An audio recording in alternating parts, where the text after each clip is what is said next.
마태복음이 이제 우리가 보게 될 성경이 되었습니다. 사복음서 중에서 처음으로 우리가 요한복음을 보았고요. 이제 마태복음을 같이 볼 겁니다.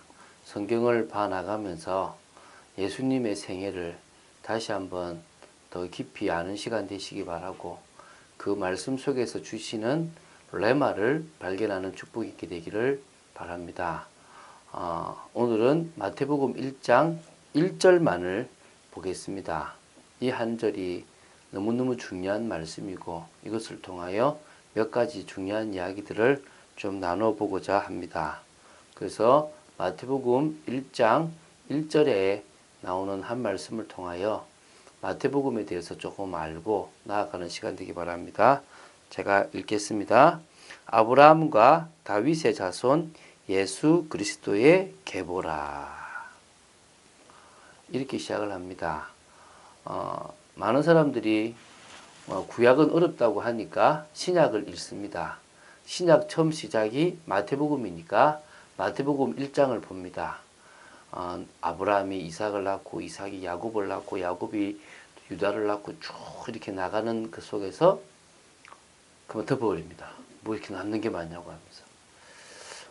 사실은 이 마태복음 1장이 구약 39권의 요약이라고 할 수 있습니다. 많은 사람들은 이집트라는 나라가 대단했다. 또 아시리아라는 나라, 아람이라는 나라, 또 바벨론이라는 나라, 메데바스라는 나라가 대단했다라고 얘기를 합니다. 그런데 하나님의 관심은 그런 나라들에 있는 게 아닙니다. 하나님의 관심은 이스라엘 나라가 강대국이 되고 관심이 없습니다. 하나님이 창세기 3장 15절 여자의 후손을 보내주겠다고 했던 것, 그리고 그것을 택하신 아브라함을 통해서 네 씨로 말미암아 천하 만민이 복받게 하겠다라고 하신 그 약속을 이루기 위하여 계속 그 약속을 진행해 나오십니다. 그 약속을 이루는 핵심에 아브라함 가문이 포함되어 있고, 그 중에 다윗이라는 왕이 또 포함되어 있습니다. 그래서 아브라함과 다윗의 자손 예수 그리스도의 계보가 나옵니다. 하나님은 이거 하나에 온 관심을 집중하고, 또 이 언약을 성취하는 일에 방향 맞추었던 많은 사람들을 언약의 백성으로 인정하셨고, 또 응답해 주셨고 역사해 주셨습니다. 오늘 우리가 이 말씀을 통하여 은혜 받게 되기 바랍니다. 그러면은 먼저 마태복음, 마가복음, 누가복음, 요한복음을 우리는 사복음서라 그럽니다. 그 중에서 우리는 마태복음을 봅니다. 마태복음은 유대인들이 볼 때 가장 인정할 수밖에 없는 성경책이라고 할 수 있는 거고요.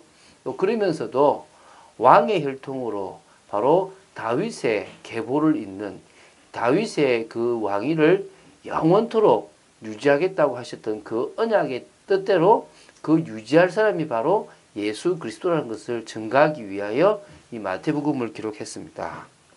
그런 의미에서 한번 다른 걸 보겠습니다. 마가복음은 다시 말하면 대속물로 오신 예수 그리스도를 강조하고 있습니다.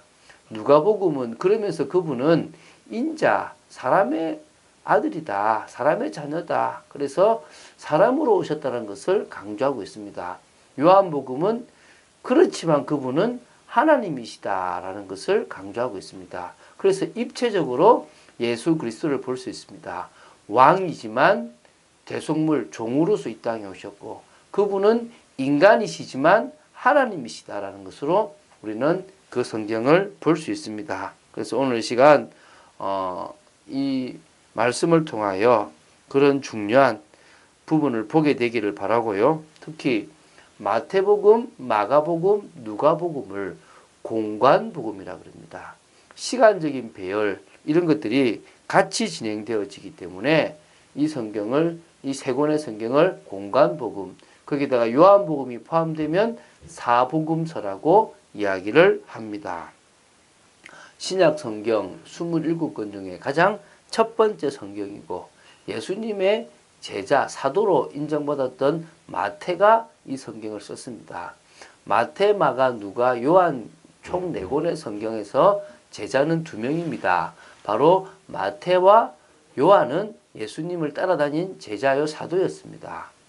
그렇지만 마가는 누구냐면 바로 제자가 아닙니다. 속사도라고 할 수도 있겠죠. 바로 베드로의 제자로서 마가다락방에 그 집을 제공했던 그 집의 아들입니다. 그래서 중요한 인물이고요.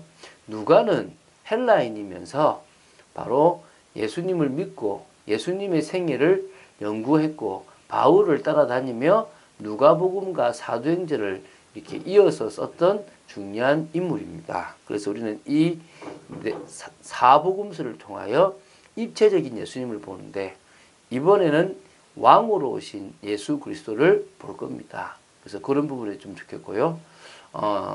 14대, 14대, 14대라는 것이 강조를 많이 합니다. 아브라함부터 다윗까지 14대요. 다윗부터 포로로 갈 때까지 14대고 포로에서부터 돌아올 때까지 14대입니다. 왜 이 14라는 수에 민감하냐면 다윗이라는 그 단어를 히브리어를 숫자로 바꾸면 14라는 수가 나옵니다. 그래서 마태복음을 썼던 마태가 14라는 수에 이렇게 맞추는 부분들로 나오고 또 하나님은 그 의미를 맞췄다고도 볼 수 있습니다. 그리고 여기는 5명의 여인이 나옵니다. 예수님의 조상으로 누구 나오냐면 바로 다말이라는 인물이 나오고 라합이라는 인물이 나오고 룻이라는 인물이 나오고 그리고 바세바라고 나오지 않고 우리아의 아내로 나오고요. 그리고 마리아라는 여인이 나옵니다. 이 5명의 여인이 예수님의 족보에 들어가 있는 귀한 여인입니다. 다말은 바로 가나안 사람으로서 이방인입니다. 라합도 역시 가나안 사람으로 이방인이고 룻은 모압 사람으로 이방인입니다. 또 우리아의 아내 바세바는 우리아의 아내입니다. 그리고 마리아는 이제 믿음이 좋은 바로 그 유대 지파의 여인으로 보셔도 되겠습니다. 그래서 이 5명의 여인이 바로 예수님의 족보에 들어갑니다. 그래서 그 5명의 여인이 들어가는 그것을 볼 때 어쩌면 유다인 시어머니, 시아버지와 며느리 다말 사이에서 예수님의 조상인 베레스가 태어나게 돼 있고요.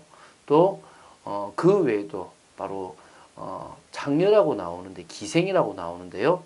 사실은 이렇게 성전에서 성창으로서의 행위를 했던 라합이 바로 살몬과 결혼해서 보아스를 낳고 보아스가 이방 여인이었던 룻과 결혼하여 바로 예수님의 조상인 오벳을 낳습니다. 그래서 이런 쭉 계보들을 이렇게 볼 때 하나님은 의미 있게 또 중요하게 그 모든 일들을 풀어나가서 예수 그리스도를 이 땅에 보내셨습니다.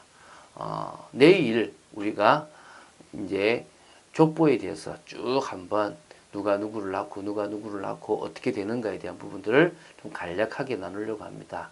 많은 부분을 하려고 하진 않습니다. 하나 확실한 것은 하나님께서 아브라함에게 약속하신 그대로 다윗에게 약속하신 그대로 예수님이 이 땅에 오셨다는 것입니다. 그 말은 지금도 하신 그 약속대로 이 세상은 돌아가고 있고 또 성취되어질 거라는 것입니다. 다른 것을 믿지 마십시오. 환경과 현실은 아무 의미 없습니다. 내가 언약을 붙잡고 있습니까? 끝나는 겁니다. 내가 중요한 말씀 속에 있습니까? 끝나는 겁니다. 여러분 하나님의 말씀과 언약 속에 있는 축복의 여러분 되시기를 바랍니다. 그래서 그 모든 것 중심에 성령 하나님이 있으면 됩니다. 성령 하나님의 역사를 통하여 말씀이 깨달아지고 또 그 성령의 역사를 위하여 언약 붙잡고 집중적으로 기도하며 또 영적인 사람으로 세워진다면 우리는 하나님이 가장 기뻐하는 그런 믿음의 사람, 응답의 사람, 능력의 사람으로 세워질 줄로 믿습니다. 그래서 지금부터 마음대로냐? 기도하면 돼요.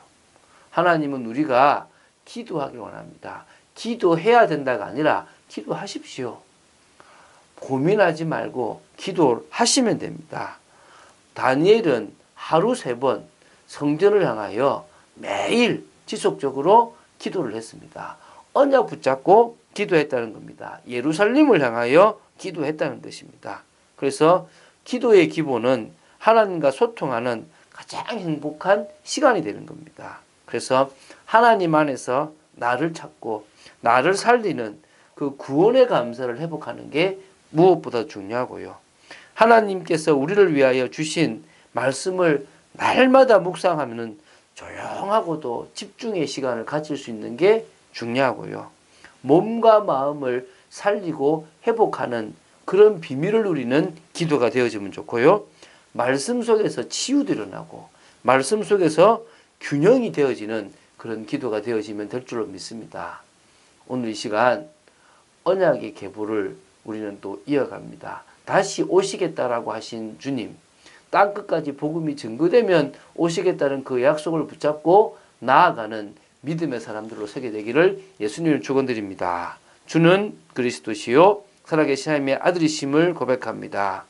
예수 그리스도께서 아브라함과 다윗의 혈통을 통하여 이 땅에 오셨음을 믿습니다. 약속하신 그대로 오셨고 또 약속하신 그대로 오실 것을 믿습니다. 저희들이 약속을 붙잡고 그 안에서 비전이 붙잡아지고 또한 그 속에서 하나님의 더 크신 계획과 사실적인 계획을 발견하는 저희들 되어지기를 간절히 소망합니다. 오늘 하루의 삶도 지켜주시옵소서. 주 예수 그리스도 이름으로 기도드립니다. 아멘.